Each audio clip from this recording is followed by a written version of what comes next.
पर अगर कोई औरंगजेब और बाबर का महिमा मंडन करेगा तो सवाल उसके ऊपर उठेंगे। और आशुतोष जी ने एक भी सवाल जो गौ माता के ऊपर सवाल उठे, एक भी सवाल नहीं, साधु संत को सांड बोलने पे एक भी उनका कुल नहीं खोला, जितना बाबर का या औरंगजेब की औलाद बोलने पे का। ये किस प्रकार के साधु संतों के खिलाफ कहा जो लोग करते हैं, इतना बता दीजिए। भारतीय जनता पार्टी वालों का खाना नहीं पचता जब तक मेरे ऊपर टिप्पणी ना करें। कोई वेला नहीं है कि आपके ऊपर साधु संतों को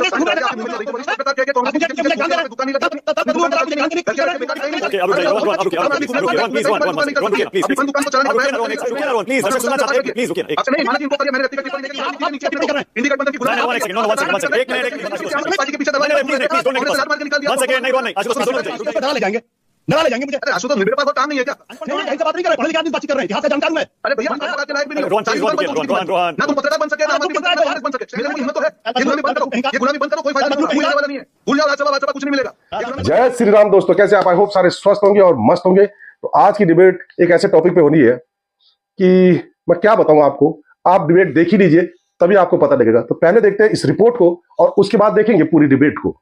आज की डिबेट में हम देखेंगे कि किस तरीके से बीजेपी के खिलाफ माहौल बनाने वाला जो ना तो अच्छा नेता बन सका और ना ही अच्छा पत्रकार और ना ही अच्छा राजनीतिक विश्लेषक, जी हाँ मैं बात कर रहा हूँ वामपंथी सोच रखने वाले और हमेशा बीजेपी के खिलाफ एजेंडा चलाने वाला और अक्सर हर टीवी डिबेट में दिख जाने वाला एक ऐसा इंसान जो हमेशा चमचागिरी से ही अपनी दुकान चलाता है। नाम है आशुतोष। आज भी डिबेट में ये बीजेपी के खिलाफ माहौल बनाने की कोशिश कर रहा था। बीजेपी के प्रवक्ताओं द्वारा अक्सर चर्चाओं में बाबर और औरंगजेब की तरफदारी करने वालों को बाबर और औरंगजेब की औलाद बोलने पर बीजेपी को घेरने की कोशिश कर रहा था। वो इस तरीके का माहौल पहली बार नहीं बना रहा था, अक्सर हर डिबेट में वो इसी तरीके से बीजेपी को घेरने की कोशिश करता है और इस डिबेट में भी उसने कुछ ऐसा ही किया, जिसका जवाब बीजेपी के प्रवक्ता रोहन गुप्ता ने ऐसे दिया कि इस चमचागिरी करने वाले को मिर्ची लगनी शुरू हो गई और वह भी इतनी जबरदस्त की है रोहन गुप्ता पर निजी हमला करने लगा। वो कहावत है ना कि कभी उड़ता तीर नहीं लेना चाहिए, पर इसने चमचागिरी के चक्कर में ये तीर ले लिया। फिर तो रोहन गुप्ता ने इसकी ऐसी बजानी शुरू की कि इसको समझ आ चुका था कि आप रोहन गुप्ता मेरी बची कुची इज्जत का भी फालूदा निकालने वाला है। और हुआ भी ऐसा ही। रोहन गुप्ता ने इसको इतनी बुरी तरीके से बजाया कि इसने सपने में भी नहीं सोचा था कि रोहन गुप्ता मेरी इज्जत के ढोल को इतनी बुरी तरीके से बजाएगा। तो देखते हैं डिबेट को कि कैसे आशुतोष बीजेपी के खिलाफ माहौल बना रहा था और किस तरीके से बीजेपी के प्रवक्ता रोहन गुप्ता ने इसकी अच्छी तरीके से फिटनेस कर डाली। डिबेट पूरी देखें ताकि आपको पता लग सके कि यह सनातन विरोधी किस तरीके से सनातन के खिलाफ अपने आकाओं को खुश करने के लिए एजेंडा चलाता है। चालू करो बे। रोहन अब बोलिए, अब आपकी बारी है रोहन गुप्ता, अब आपकी बारी है रोहन। देखिए मानक जी, जब ये डिबेट शुरू हुई, असीम वकार जी ने कहा, फिर आशुतोष जी एक जो वरिष्ठ पत्रकार अपने को कहते हैं, मैं कभी भी व्यक्तिगत टिप्पणी में नहीं पढ़ता हूं, पर जिस प्रकार से उन्होंने मुझे सवाल खड़े किए, जरूरी बनता है कि देश को एक पर्सपेक्टिव दिया जाए। उन्होंने बिल्कुल कहा कि बाबर की औलाद किसी को बोलने पे उन्होंने बहुत बड़ा अपना रोष प्रकट किया और मैं किसी भी नफरत वाले स्टेटमेंट पे नहीं मानता हूं, पर अगर कोई औरंगजेब और बाबर का महिमा मंडन करेगा तो सवाल उसके ऊपर उठेंगे। पर आशुतोष जी ने एक भी सवाल जो गौ माता के ऊपर सवाल उठे, एक भी सवाल नहीं उठाया। हिंदू जो साधु संत को सांड बोलने पे एक भी उनका कुल नहीं खोला, जितना बाबर का या औरंगजेब की औलाद बोलने पे का। ये किस प्रकार के पत्रकार है? ये क्या बात कर रहे हैं आप? देश के सामने अगर अपने आप का या तो टाइटल चेंज कर लीजिए, लगा दीजिए इंडी गठबंधन की एकलव्य, बाहर बैठ के उनका समर्थन करते रहे। ये तरीका नहीं। अगर आप अपने आप को नहीं सुनिए मानक जी, मैं कभी भी नहीं बोला क्योंकि उन्होंने सवाल खड़े किए। मैं मानक जी वापस मैं रिस्पेक्ट कर रहा हूँ।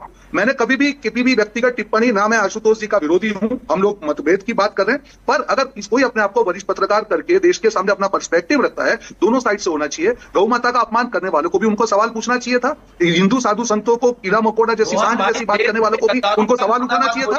जब सनातन का अपमान हुआ तब भी उनको सवाल उठाना चाहिए था। जब लालू यादव ने उनको फालतू कहा तब भी उनको सवाल उठाना चाहिए था। अगर आप दोनों तरीके से सवाल उठाएंगे तभी आपकी जो विश्वसनीयता पत्रकार की तौर पर रहेगी। रोहन एक सेकंड, सुनील साजन ने गेंद आपके पाले में डाली है। उन्होंने कहा औरंगजेब मुर्दाबाद, वो कह रहे हैं आपकी बारी है। बोलिए मान सिंह पर, बोलिए मान सिंह मुर्दाबाद बोल दिया, बिल्कुल मुर्दाबाद। जो भी देश के खिलाफ है सारे मुर्दाबाद। औरंगजेब मुर्दाबाद, बोलिए ना मान सिंह मुर्दाबाद, बोला ना मैं, बोला ना मैं। और क्या चाहिए भैया? मेरी बात डबल नहीं होती है ना। मैं ऐसा कोई वरिष्ठ पत्रकार हूं कि किसी एक जगह का महिमा मंडन करना हो। मैं मेरे दिल से बात करता हूं। ओके, बहुत बढ़िया रोहन। रोहन एक सेकंड, बहुत बढ़िया। आसिम वकार आप बोलिए औरंगजेब मुर्दाबाद। आपने चैलेंज किया था ना, रोहन ने बोल दिया। अब आसिम वकार बोलिए औरंगजेब मुर्दाबाद बोलिए। सर मैंने चैलेंज किया था कि पहले मैंने कहा था मान सिंह और जय सिंह के वंशजों को पहले सत्ता से हटाइए, पार्टी से निकालिए। राणा प्रताप सबने बोल दिया पैनल में, आतुष ने बोल दिया, सबने बोल दिया, इनसे बुलवाइए। नहीं बोल रहे हैं आसिम वकार, हिम्मत है तो बोल के दिखाइए। अब नहीं बोल रहे हैं आसिम वकार। मैंने रोहन गुप्ता जी को माफ कर दिया। इनकी भाजपा की आदत है मेरे ऊपर हमला करने की, हमला करते रहे, बहुत अच्छा है। मैंने सवाल कहां खड़ा किया, ये गांव माता पे लेके चले आए। देखिए ये होती है स्पिन डॉक्ट्री। क्यों सवाल नहीं है क्या? और फिर मैंने बीच में बोले, मैंने आपको नहीं बोला, अब आप सुन लो मेरी बात। अरे आप अपने विचार बताइए ना यार आशुतोष जी, आप इतिहास में मत जाइए। रोहन जी बोलने दीजिए, रोहन गौ माता के ऊपर जो कहा, साधु संतों के खिलाफ कहा, उसका विरोध करते हैं आप, इतना बता दीजिए। देखिए रोहन गुप्ता जी, फिर मैं कुछ बोलूंगा तो आपको बहुत बुरा लग जाएगा। आप मुझे बीच में टोक रहे हैं, आप मुझे बुरा नहीं लग रहा, मेरा तो काम ही है आपकी हकीकत देश के सामने रखना। बात तो सही है। मेरे पर मैं आपको कोई रोहन वन बाय वन एक सेकंड, रोहन प्लीज देखिए, आशुतोष ने किसी को टोका नहीं, please one by Bharatiya Janata party वालों का खाना नहीं पचता जब तक मेरे ऊपर पर्सनल टिप्पणी ना करें। रोहन गुप्ता जी, मैं आपके ऊपर भी कर सकता हूं, सम्मान करता हूं, नहीं पर्सनल टिप्पणी करूंगा। कोई वेले नहीं है कि आपकी आदत है हमके सवाल। अरे आप वेले थे तो कांग्रेस में घूम रहे थे ना, आप वेले थे तो कांग्रेस में घूम रहे थे। आपको जब कांग्रेस में घूम रहे थे आपको मुंह में दही जम गया, कांग्रेस में थे ना, कल बदल कर आया। साधु संतों को जब घूम रहे थे आपके मुंह में क्यों दही जम गया? कांग्रेस एक शब्द नहीं बोला पत्रकारिता कर रहे थे ना, आपकी हकीकत है। क्या कर रहे थे कांग्रेस में? आपको वरिष्ठ पत्रकार कह के कांग्रेस मुझे ज्ञान दे रहे हैं, दुकान नहीं लगी, मुझे ज्ञान देने घर के बच्चे बेकार बैठे और यहाँ पे वरिष्ठ पत्रकार बन के देश को वो दिखा रहे हो। कभी कांग्रेस में तुम्हारी कहीं नहीं ओके, अब रुक जाइए रोहन, अब रुकिए, रोहन प्लीज, रोहन रुकिए ना प्लीज, अपनी बंद दुकान को चलाने का रुकिए ना प्रयास रोहन, एक सेकंड रोहन, गजब बेइज्जती है। टिप्पणी करेंगे अरे रुकिए ना रोहन प्लीज, दर्शक सुनना चाहते हैं, प्लीज रुकिए ना एक। आपसे नहीं माना जी, इनको करिए, मैंने व्यक्तिगत टिप्पणी नहीं की उन पे। आप व्यक्तिगत टिप्पणी कर रहे थे रोहन गुप्ता जी, सवाल पूछे, आपने व्यक्तिगत टिप्पणी की है। आपको टिप्पणी हटाइए आपने की है, दिख गया इंडिया गठबंधन के गुलाम लिखिए नीचे अपने टिप्पणी कर रहे हैं। इंडिया गठबंधन की गुलाम। एक सेकंड, नो वन सेकंड, एक मिनट बंद करिए, एक मिनट बंद करिए, एक मिनट। जैसे मैंने पहले कहा, हमारे यहाँ जो भी इंडिपेंडेंट एक्सपर्ट्स आते हैं, कुछ लोगों की राय बीजेपी को पसंद आती है, कुछ लोगों की राय कांग्रेस को, विपक्षी दलों को पसंद आती है। उनकी राय की तरह लीजिए प्लीज, उन्हें लेबल मत कीजिए प्लीज। ओके नहीं रोहन, वन सेकंड, आपने अपनी बात कह दी, उनको बोलने दीजिए प्लीज। आशुतोष बोलिए, आपकी बारी। आप अच्छी तरीके जानते हैं मैं किसी के ऊपर पर्सनल टिप्पणी नहीं करता। हाँ नहीं बिल्कुल नहीं, चलिए आगे है ना, कभी मैं नहीं करता। लेकिन भारतीय जनता पार्टी के मैं भी नहीं करता हूं, वो मेरे ऊपर पर्सनल टिप्पणी करते हैं। आपने करी पहले, आपने मुझे सवाल पूछा तो मैंने कभी कांग्रेस पार्टी में खड़े होकर क्या क्या बोला करते थे, किसकी चाटू करता है? मैंने तो नहीं बोला। पार्टी के पीछे दरवाजे लात मार के निकाल दिया। वन सेकंड, नहीं रोहन नहीं, आशुतोष प्लीज दोनों रुक जाइए प्लीज, रुक जाइए, don't make it personal. Ashutosh मुद्दे पर आइए, अपनी बात करिए, आप क्या कह रहे थे, बोलिए मुद्दे पर आइए। आपको लेने लायक नहीं है कोई, इस आदमी ने टिप्पणी की मेरे ऊपर। दल बदल, मैं यहाँ दल बदलुओं की बात थोड़ी सुनने के लिए बैठा हूँ। नहीं, no personal comment is allowed, बिल्कुल नहीं, कोई पर्सनल कमेंट किसी पर नहीं करेगा। बोलिए आशुतोष, बोलिए मुद्दे पर बोलिए। उनको रोकिए मानव जी, मैंने नहीं कही बात कर रहा था, वो बोलेंगे तो सुनेंगे, एक बोलेंगे। रोहन प्लीज, रोहन रुकिए ना प्लीज, डिबेट वापस। इनको लगता है कि आशुतोष को डरा ले जाएंगे मुझे। अरे आशुतोष, मेरे पास और काम नहीं है क्या?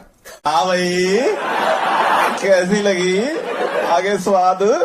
नहीं, आपकी जरूरत क्या है? मेरे पास बहुत दुकान नहीं चल सकती बीजेपी के अंदर अगर आप टिप्पणी ना करें। आपकी दुकान नहीं चल सकती अगर आप टिप्पणी ना करें। ओके प्लीज रुकिए, आप रुक जाइए। आशुतोष प्लीज, आशुतोष आप अपनी बात कहिए, मुद्दे पर आइए। आशुतोष आइए, मुद्दे पर आइए। मैं ये कह रहा हूं भाई, जो सवाल इतिहास के हैं मैंने वो सवाल आपके सामने रखे। आप मेरे ऊपर गाय के बारे में बातचीत करें, मैं गाय के बारे में बातचीत करूंगा। मैंने सवाल कुछ पूछा, आप मुझे गाय पे लेके, मैंने तो कह दिया कि आप सावरकर जी को पढ़ लीजिए, वो उन्होंने गाय के बारे में क्या टिप्पणी की है।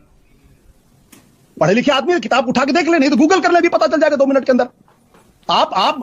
आप मेरे से गाय के बारे में बातचीत कर रहे हैं। आपको मालूम है गाय क्या चीज होती है? आपने बाबर की औलाद का सवाल उठाया, मैंने इसलिए सामने काउंटर क्वेश्चन किया। मालूम है? थोड़ा पढ़ लिख क्या करिए, आया साधु संतों को सांड करा, उसका क्या विचार है आपका? अनपढ़ गंवार जाहिर से बात नहीं कर रहे, पढ़े लिखे आदमी से बातचीत कर रहे हैं, इतिहास का जानकार हूं मैं। अरे चल झूठा। अरे भैया, पढ़ा लिखा मैं नहीं बोल रहा हूँ, आप दोनों तरीके से, आप एक ही तरीके से भारतीय जनता पार्टी अपनी दुकान चलाने के लिए एक ही तरीका है क्या? साधु संतों के अपमान राहुल गांधी की चमचागिरी करेंगे,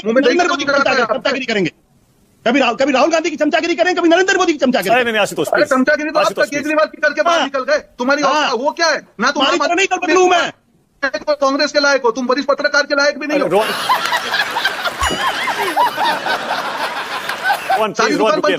रोहन ना तुम पत्रकार बन सके, ना आम आदमी बन सके, ना कांग्रेस बन सके। मेरे ऊपर क्या सवाल उठाते हो? स्टैंड लेने की हिम्मत तो है। ये गुलामी बंद करो, कोई फायदा नहीं होगा, कोई लेने वाला नहीं है। भूल जाओ राज्यसभा कुछ नहीं मिलेगा। ये गुलामी बंद करो, यहाँ पे डिबेट पे आके बस हवा निकल गई। आई होप कि आपको डिबेट पसंद आएगी। डिबेट पसंद है तो लाइक कीजिए, शेयर कीजिए और चैनल पर नहीं तो सब्सक्राइब कीजिए। मिलता हूं फिर किसी नए डिबेट के साथ, तब तक जय श्री राम।